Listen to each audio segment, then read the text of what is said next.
धर्म साधन करने के लिए बहुत सारे साधन हुआ करते हैं, जिन साधनों के माध्यम से धर्म की ओर दृष्टि चली जाती है और धर्म की आराधना करने के लिए रुचि की भी बड़ी आवश्यकता है। रुचि की इसलिए आवश्यकता पड़ती है, जिस प्रकार आप लोग भोजन करते हैं किंतु भोजन के प्रति रुचि जागृत नहीं है, अरुचि हो रही है। तो अरुचि क्यों हो रही है? निश्चित रूप से शरीर में कोई न कोई व्याधि छोटी मोटी,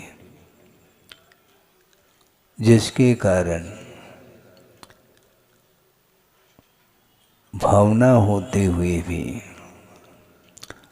ग्रहण करने की इच्छा होते हुए भी रुचि नहीं होती है। तो रुचि जागृत करने के लिए क्या करते हैं आप लोग?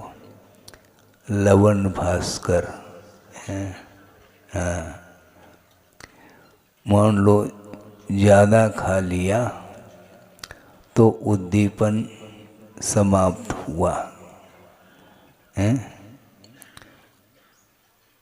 अपच हो जाता है, तो उसको दूर करके क्लीनिंग जिसको बोलते हैं, और उसके बाद इसके उपरांत भी यदि उद्दीपन नहीं होती है तो उसको उद्दीपन जागृत किया जाता है। तो इसी प्रकार धार्मिक क्षेत्र में भी रुचि की बड़ी आवश्यकता है और रुचि के माध्यम से ही श्रद्धा का स्तर भी बढ़ता चला जाता है, जिसको आचार्यों ने सम्यक दर्शन की संज्ञा दी है। आप लोग शहर में नहीं हैं, शहरी वातावरण से आप दूर हैं। यहाँ पर विशेष जो है विलासता का वातावरण देखने को नहीं मिलता। ये बहुत अच्छा है, ये बहुत शुभ लक्षण है कि वातावरण ऑटोमेटिक निर्मित हो जाता है और शहर में वातावरण निर्मित करने की आवश्यकता पड़ती है। इसलिए आचार्यों ने बहुत स्पष्ट शब्दों में कहा है कि द्रव्य क्षेत्रादि के निमित्त को लेकर के ही कर्म अपना फल दिया करता है। कर्मों का फल, कर्मों का जो उदय है वह बंध के बिना संभव नहीं है, और रागादिक भावों के माध्यम से अज्ञान दशा में संसारी प्राणी कदम कदम पर बंध करता है, और विभिन्न निमित्तों के माध्यम से जब वह कर्म बंधा हुआ कर्म उदय में आता है, उस समय उसको असह्य पीड़ा होती है। फिर वह भगवान के सामने हाथ जोड़ता है और भगवान से प्रार्थना करता है कि भगवान ऐसा कौन सा कर्म का उदय आया है। तो भगवान के सामने हाथ जोड़ करके पूछने के अपेक्षा भगवान ने जो उपदेश दिया है, परंपरा से गुरुओं के माध्यम से जो उपदेश मिल रहा है, जिस समय उपदेश देते हैं उस समय आपका उपयोग कहाँ रहता है हम नहीं जान सकते हैं। आप सुनने के लिए बैठे हैं किंतु आपका उपयोग, आपका मन यही लगा है कि दुकान में गया है। आप यहाँ से उठ कर के जाते हैं तो सबको देखने में आता है ये कहीं जा रहे हैं, और आप यहाँ पर बैठे हैं किंतु आपका मन, जिसके लिए न खिड़की की आवश्यकता है बाहर जाने के लिए, न दरवाजे की आवश्यकता है, आप बिल्कुल एयर टाइट हो करके पैक करके भीतर भी बैठ जाओ, तब भी आपका मन बाहर बड़े आसानी से जा सकता है। उसी प्रकार आप लोग उपदेश सुनने के लिए एकत्रित हुए हैं, किंतु प्रति समय आपका वह उपयोग आप कान से सुन रहे हैं ना, लेकिन इसके उपरांत भी कहने में आता है आप ध्यान से सुने। यानी कान से धर्म श्रवण जो किया जाता है वह कानों से ही किया जाता है, किंतु इसके उपरांत भी ध्यान से सुनो। ऐसा इसलिए कहा जाता है कि मन बहुत जल्दी बाहर जाता है, मन संयत नहीं है। श्रद्धान अलग वस्तु, और श्रद्धान के साथ साथ धर्म श्रवण करने के लिए अथवा धार्मिक आचरण करते हैं उस समय भी मन के साथ करना चाहिए। जिस प्रकार आप लोग उत्साहित होकर के भोजन करते हैं तो उसमें किसी भी प्रकार से आपको बोरियत का अनुभव नहीं होता, और थोड़ा विलंब भी हो जाए कोई बाधा नहीं, क्योंकि उसके प्रति रुचि है।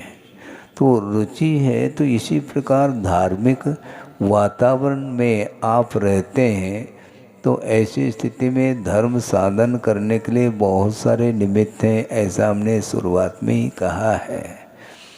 सम्यक दर्शन की जो उत्पत्ति होती है, धर्म के प्रति जो आस्था जागृत होती है, श्रद्धान उत्पन्न होता है, उसके लिए बहुत सारे कारण होते हैं। जिस प्रकार वैराग्य के लिए भी बहुत सारे निमित्त उपस्थित हो जाते हैं तो वैराग्य भी हो जाता है, उसी प्रकार जो अनादिकालीन जो संस्कार मोहजन्य संस्कार हैं उनको दूर करने के लिए बहुत सारे साधन बताए हैं आगम में। इसलिए मैं कहना चाहता हूँ, धर्म श्रवण कराने वाले मिल जाए तो ठीक है, नहीं भी मिल जाए जिनबिंब का दर्शन तो आप लोग करते हैं, और जिनबिंब दर्शन करने से, वीतराग मुद्रा का दर्शन करने से वहाँ पर राग के लिए कोई भी साधन नहीं मिलते हैं। राग भी उत्पन्न होता है तो किसी न किसी पदार्थ के निमित्त को लेकर के उत्पन्न होता है, किंतु जिनबिंब दर्शन करते समय आपके भावों में जो निर्मलता या उज्ज्वलता आती है उसमें भी वीतराग छवि का जो दर्शन किया है वही एकमात्र निमित्त है। अब सोचो, बड़ी विचित्र दशा है संसारी प्राणी की। वह ये बताना चाहता हूँ, भगवान के दर्शन करने के लिए गए हैं, वेदी पर 2-3 वेदी हैं मान लो, और उसमें अलग अलग साइज की प्रतिमाएं हैं, और उसमें किसी सारे प्रतिष्ठित प्रतिमाएं हैं, किंतु एक विशिष्ट प्रतिमा के सामने ही आपका मन लगता है। बाकी सारे भगवान है क्या? नहीं है। वहाँ मन क्यों नहीं लगता आपका? जब भगवान के सामने मन नहीं लग सकता तो यहाँ पर कैसा मन लग सकता? थोड़ा विचारणीय विषय है, क्योंकि भगवान तो हैं, लेकिन भगवान के सामने भी लेकिन किंतु परंतु कर रहे हैं आप। वहाँ पर भी चयन करते हैं, आप बेचैन हैं, आपको चयन ही नहीं। जिस प्रकार सब्जी मंडी में जाते हैं, फल आदि खरीदते हैं, उसमें भी चयन ही होता है। चुनाव के बिना आप बेचैन रहते हैं। सभी वस्तु देखने में आ रही हैं, इसके उपरांत भी किसी खास वस्तु के प्रति आकर्षण आपका रहता है। इसी प्रकार प्रतिमाओं को लेकर के भी मन में भाव आता है, विशिष्ट प्रतिमा, जबकि सारी प्रतिमाएं प्रतिष्ठित हैं, प्रतिदिन पूजन अर्चन अभिषेक आदि सब करते हैं, किंतु करते हुए भी किसी खास प्रतिमा, ये खास क्या है? ये खास क्या वस्तु है, उसमें भी आप लोग बैठे हैं, इसमें भी खास खास क्या है, विशिष्ट अतिथि। अच्छा, प्रमुख अतिथि, ये आप टाइटल जो दे रहे हैं, जो विशेषण जोड़ रहे हैं, उसमें किसी न किसी विशेषता को लेकर के वह बात सामने आती है। इसी प्रकार भगवान के सामने पहुंचने के उपरांत भी वीतराग मुद्रा का दर्शन करते हुए भी उसमें मनोज्ञ और अमनोज्ञ की परिकल्पना होती ही रहती है। ये मनोज्ञ क्या वस्तु, जिसमें मन केंद्रित होता है, इस अपेक्षा से उसको मनोज्ञ कहा है। और जिसमें आपका मन नहीं लगता है वह अमनोज्ञ वस्तु मानी जाती है। पंचेंद्र के विषयों में मनोज्ञ और अमनोज्ञ की एक परिकल्पना या भेद रेखा, ये तो फिर भी ठीक है, किंतु वीतराग मुद्रा के सामने भी मनोज्ञ और अमनोज्ञ की परिकल्पना होती है। सम्यक दर्शन होने के उपरांत भी इस प्रकार के भाव आते हैं। आना उपयुक्त नहीं, किंतु आते तो हैं।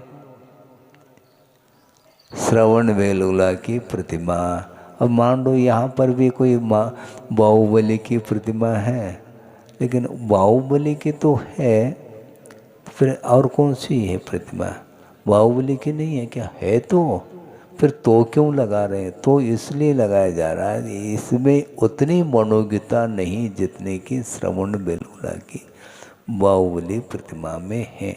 ये प्रतिमा को लेकर के ये जो भाव उत्पन्न हो रहे हैं वो अपने भावों में कमी है, उनमें कोई कमी नहीं, क्योंकि वह रागी प्रतिमा तो नहीं, सरागी देवी देवताओं की प्रतिमा तो नहीं है, वो वीतराग ही प्रतिमा है। इसके बाद भी ये भेद जो आ रहा है, ये ज्ञान की विशेषता है। उस ज्ञान में वह मोहजन्य ही परिणाम माना जाता है।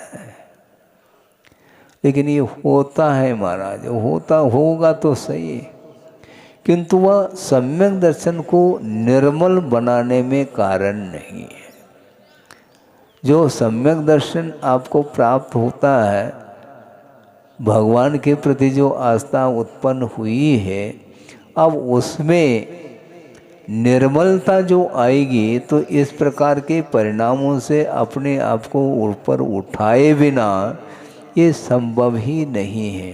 और वो वर्तमान में तो बहुत कठिन हो चुका है, क्योंकि क्षायिक सम्यदर्शन होने के उपरांत ये परिणति समाप्त हो जाती है। सम्यक दर्शन को और निर्मल बनाने के लिए अपने परिणामों को ही निर्मल बनाया जाता है, न कि भगवान को। भगवान तो निर्मल है, वो समल नहीं है। यदि उनके अंदर ही राग छिपा है मान लो, तो आपके लिए सम्यक की उत्पत्ति में वह कारण नहीं बन पाएंगे। तो इसलिए उनमें कोई कमी नहीं, क्योंकि जिन्हें केवल ज्ञान उत्पन्न हो गया है, जो मोक्ष मार्ग के नेता बन चुके हैं, और आपने ही अपने हाथों से वेदी पर विराजमान किया है प्रतिष्ठित करके, और कमलासन दिया है, इसके बाद भी आपका मन क्यों नहीं लगता है?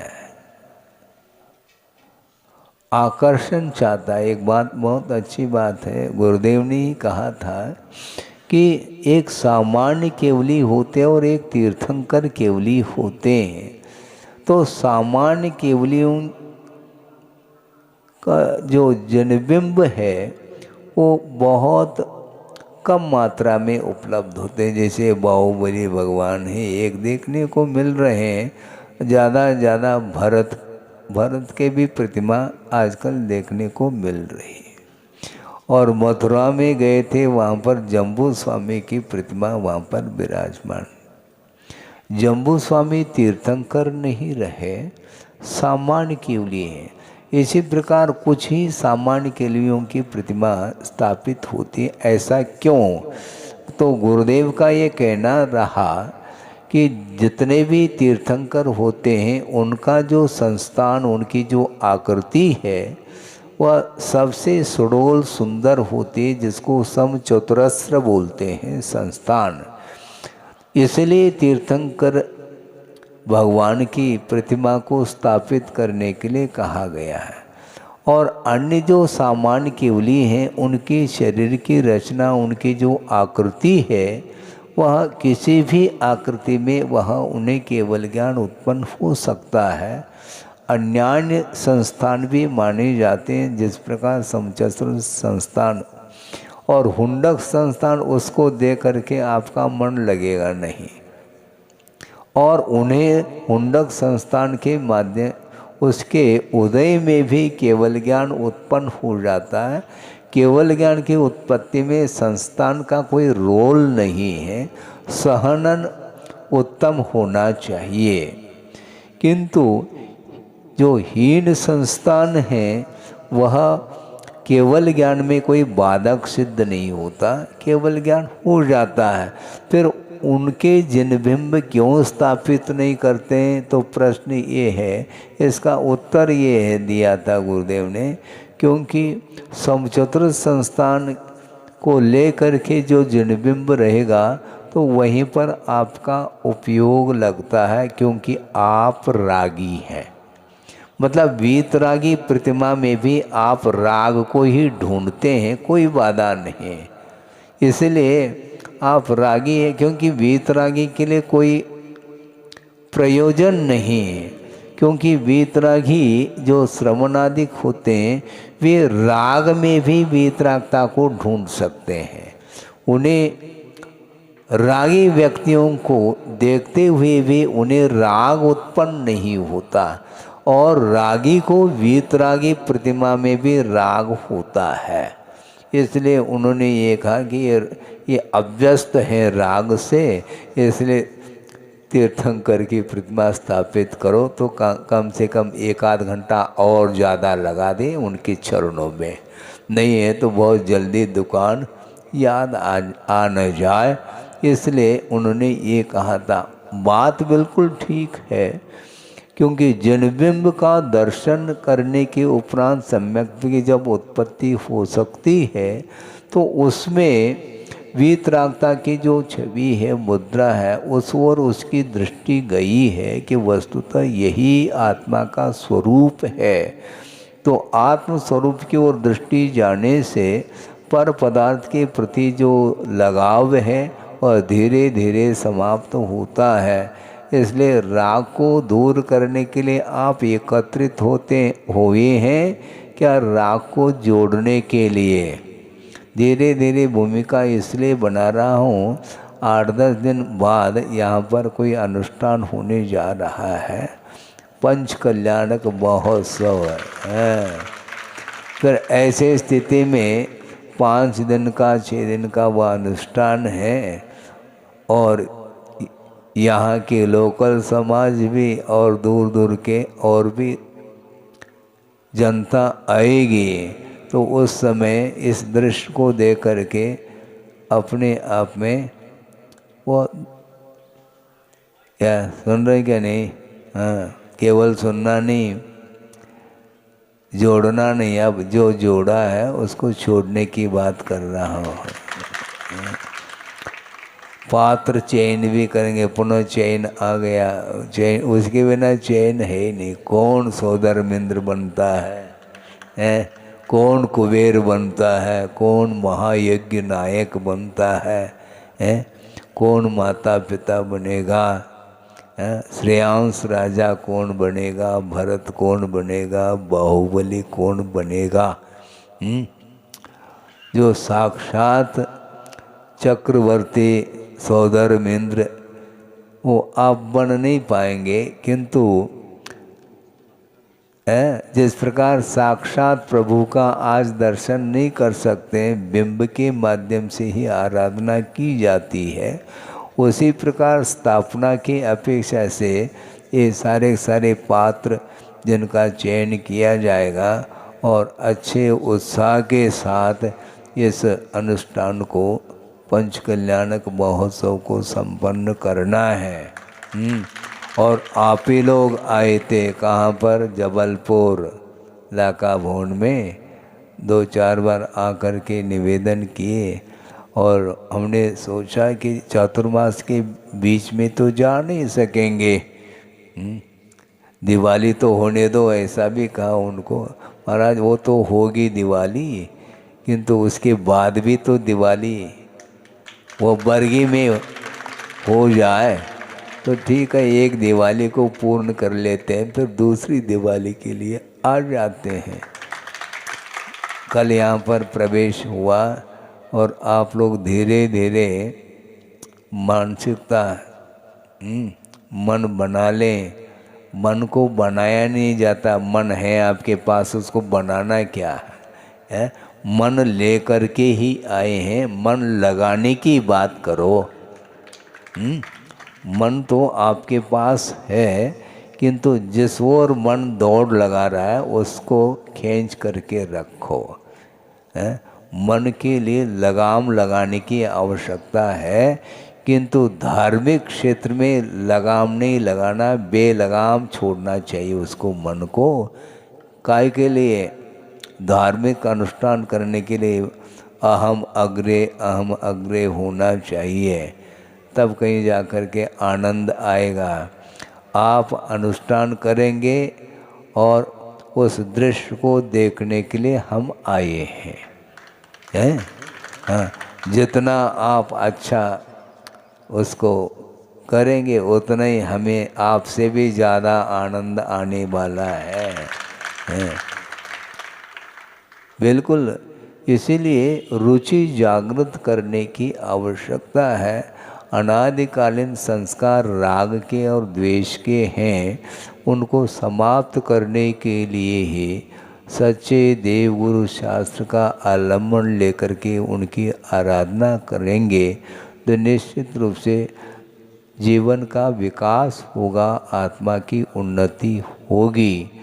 और निरंतर जो राग और द्वेष और मोह के कारण ही संसारी प्राणी का पतन हो रहा है, आप यदि संसार से ऊपर उठना चाहते हैं तो निश्चित रूप से जिन जिन पदार्थों के प्रति आपका जो संबंध है, जो राग का, उसको धीरे धीरे भले ही कम करने का, प्रतिशत रूप से, अनुपात से जिसको बोलते हैं, कम करने का पुरुषार्थ करना चाहिए। नहीं है तो फिर राग बढ़ता चला जाएगा, फिर वह उसका पतन होगा। अभी तो भगवान की आराधना करने के लिए ही ये पर्याय मिली है। आपके पास मन भी है, तन भी है, वचन भी है और धन भी है। क्या क्या लगाना है आपको?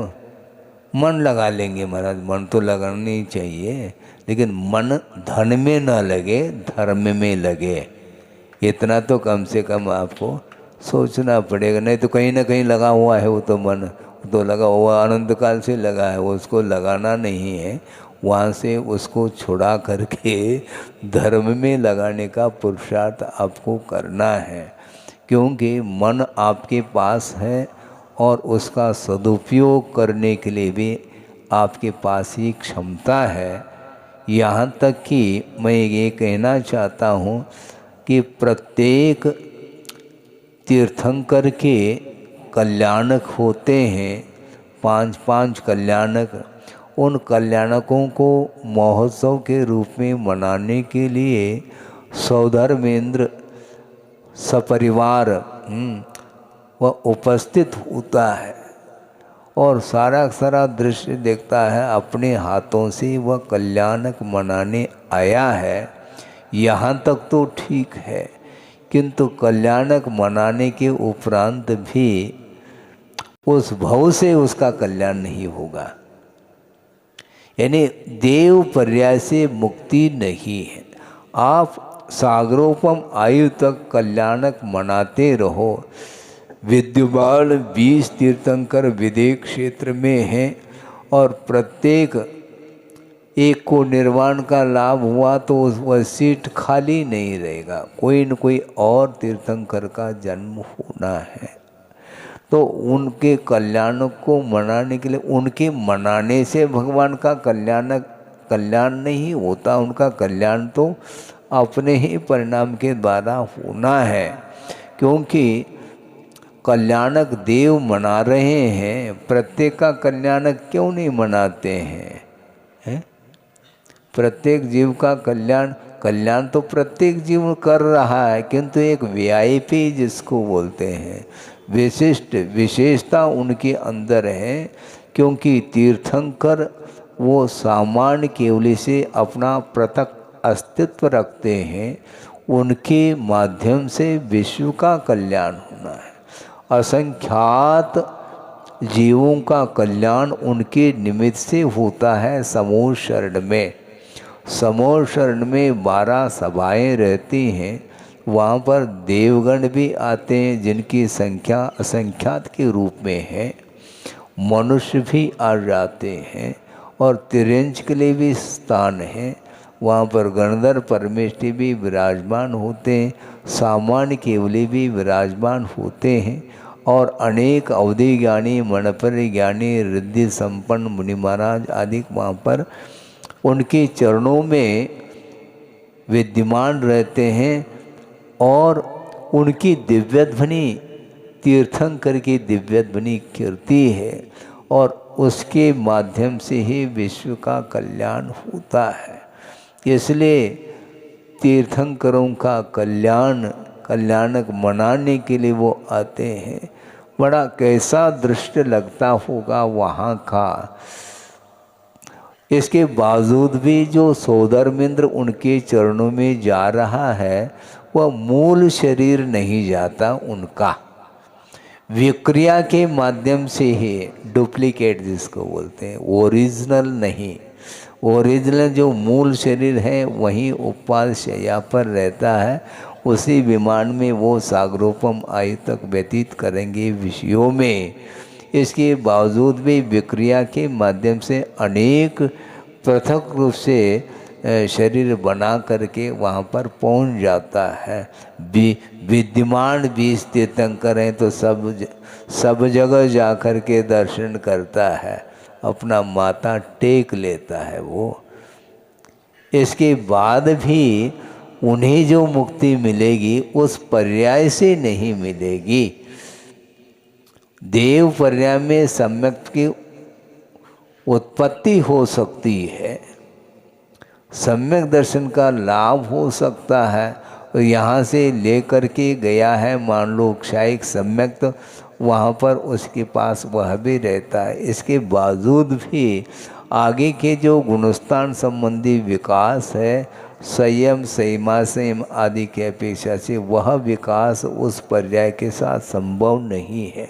मुक्ति यदि मिलती है वह मनुष्य पर्याय से ही मिलती है, और वो भी म्लेंज खंड से नहीं, आर्य खंड से, भोग भूमि से नहीं, कर्म भूमि से। यानी आपको ही कर्म करना है। इसको कर्म भूमि इसलिए कहा है, इसमें विशेष रूप से कर्म का अर्जन किया जाता है। पाप कर्म का भी अर्जन इसी कर्म भूमि से, और इसी कर्म भूमि से पुण्य का भी अर्जन होता है। तो जो पाप करता है, पाप कर्म की चरम सीमा तक पहुंच जाता है, तो उसके माध्यम से अधोगति का पात्र बनता है, और विशिष्ट पुण्य का अर्जन यदि करता है तो वह मोक्ष को भी प्राप्त कर लेता है। इस प्रकार ये कर्म भूमि की व्यवस्था है, और आप लोग कर्म भूमि में जन्म लिए हैं, इसलिए इंद्र से भी आपका पुण्य ज़्यादा है। वो मुकुट पहनने दो उनको, हमें कोई आवश्यकता नहीं है। हाँ, अभी जो सोदरमिंद बने हैं उनके लिए तो आवश्यकता है। हाँ, ये वैभव है, ये इंद्रिय संबंधी सुख को पैदा करने वाला ये वैभव माना जाता है। किंतु इस वैभव से हमें कोई प्रयोजन नहीं है, बल्कि जो सौधर्मेंद्र होता है, जिसके पास विशिष्ट वैभव होता है, उससे भी कई गुना नहीं अनंत गुना वैभव तीर्थंकर के पास रहता है। इसके उपरांत भी वैराग्य उन्हें उत्पन्न होता है, सौधर्मेंद्र को वैराग्य नहीं होता है। अपने जीवन काल में सुना है आगम के अनुरूप, जो सौधर्मेंद्र होता है उसकी आयु 2 सागर प्रमाण होती है, और उसके जीवन काल में जो शची हैं, इंद्राणी, विशिष्ट और बहुत सारी इंद्राणी, वो पटरानी नहीं मानी जाती। जो शची है वो 40 नील प्रमाण, वो शची सौधर्मेंद्र के जीवन काल में वो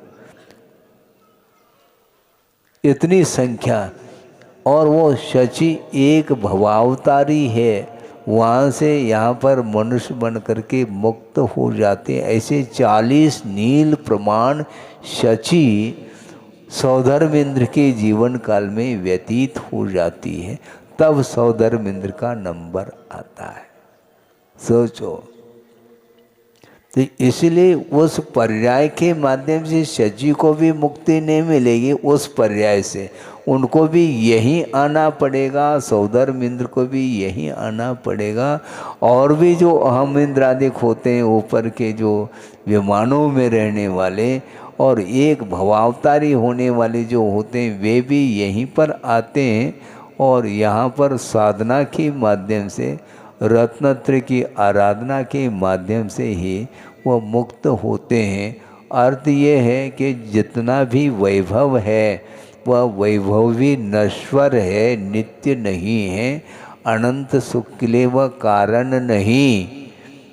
अनंत जो सुख उत्पन्न होता है वह विषयातीत माना जाता है, विषयों में सुख नहीं, एक क्लियर है।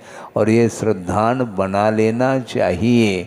और मनुष्य जीवन को सार्थक बनाने के लिए यहाँ पर, हालांकि ये पंचम काल है, इसके उपरांत भी जिनेंद्र भगवान जो स्थापित हैं, जिनबिंब, उनकी आराधना करते हुए अपने सम्यक दर्शन को सुरक्षित कर सकते हैं।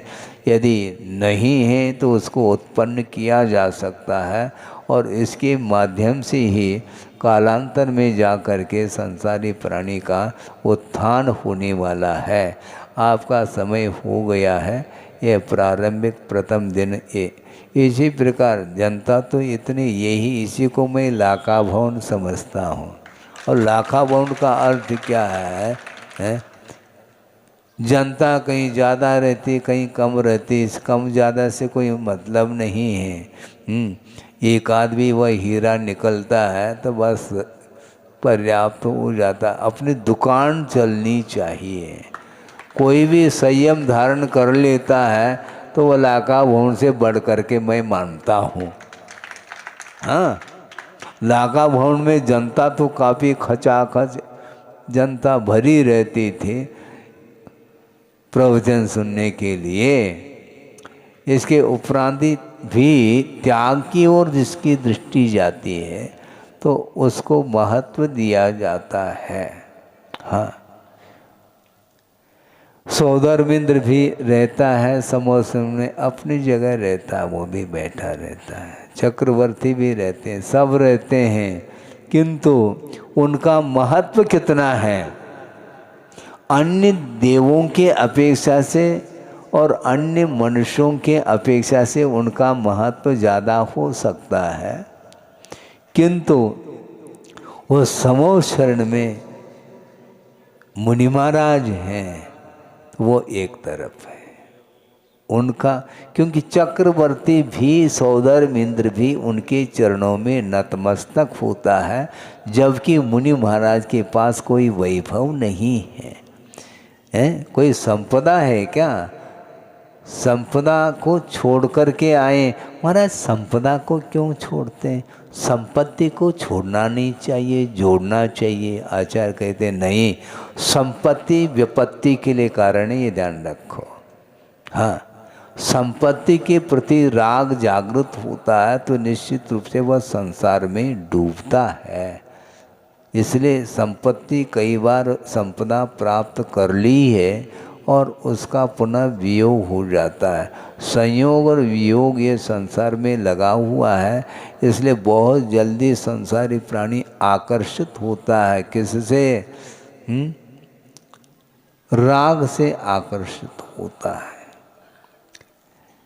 किसी के पास कम संपदा है तो वह वीआईपी उनको नहीं बोलते हैं। हमने सुना है, हम तो किसी को वीआईपी मानते नहीं। आप मानो तो अच्छी बात है, क्योंकि समूह शरण में वह वीआईपी है जो व्रती बनता है। कोई महाव्रती बन रहा है, कोई अनुवृत्ति भी बन रहा है, तो भी वह स्वधर्म इंद्र से एक कदम उनका ऊपर उठा हुआ जीवन माना जाता है।